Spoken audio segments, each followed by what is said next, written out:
अस्सलामुअलैकुम वरहमतुल्लाहि वबरकातुहू। साथियों, क्या कभी आपने मुर्दों को बोलते हुए देखा है कि क्या ऐसा भी मुमकिन है कि मुर्दे भी बोलते हों? चलिए देख लेते हैं इस वीडियो में।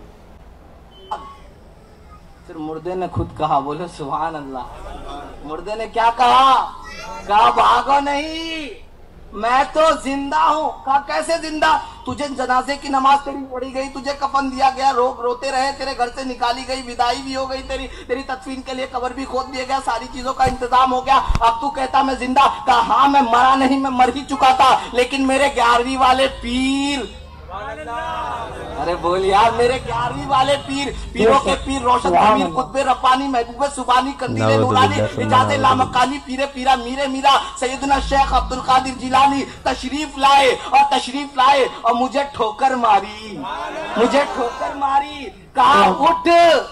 कहा उठ मेरा गुलाम, मेरा मुरीद बिना तौबा के कैसे मर सकता है? उठाओ मैं अजीज भाइयों, ये वो ठोकर है। अब आइए इसी वीडियो पर हम बात कर लेते हैं। ये वीडियो दोस्तों कहाँ की है और ये जनाब कौन है, इसके बारे में कोई इल्म नहीं है।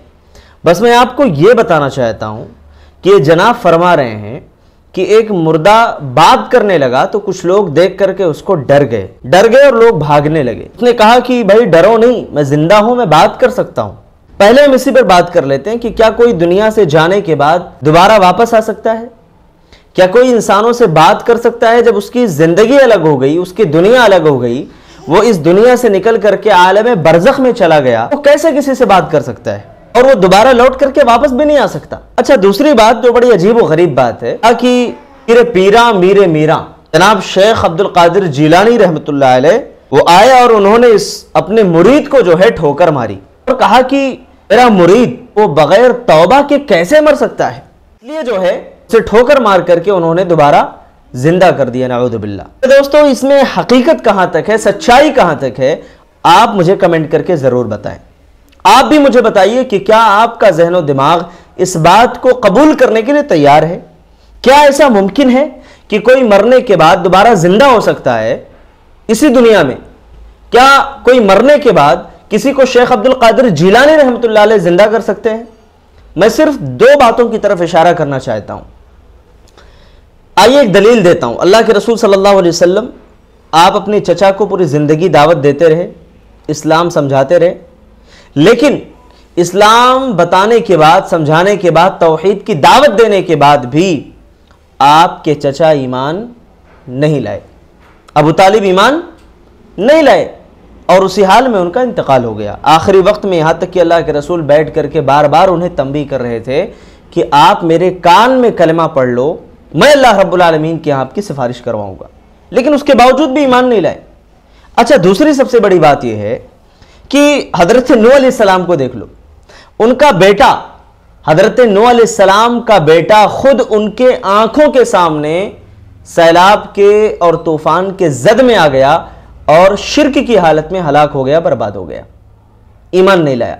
यहां पर मैंने सिर्फ दो अंबिया किराम के यानी आखिरी पैगंबर सल्लल्लाहु अलैहि वसल्लम की मैंने मिसाल पेश की, हजरत नूह अलैहिस्सलाम की मिसाल पेश की कि जब वो खुद अपने करीबी को ईमान की दौलत से मालामाल नहीं कर सके, हिदायत नहीं दे सके, तो भला बताओ मेरे दोस्तों कि दुनिया का कोई वली, दुनिया का कोई पीर, दुनिया का कोई बुजुर्ग अपने किसी मुरीद को या अपने किसी चाहने वाले को जो कि हिदायत से भटक गया हो, उसको वो हिदायत दे सकते हैं?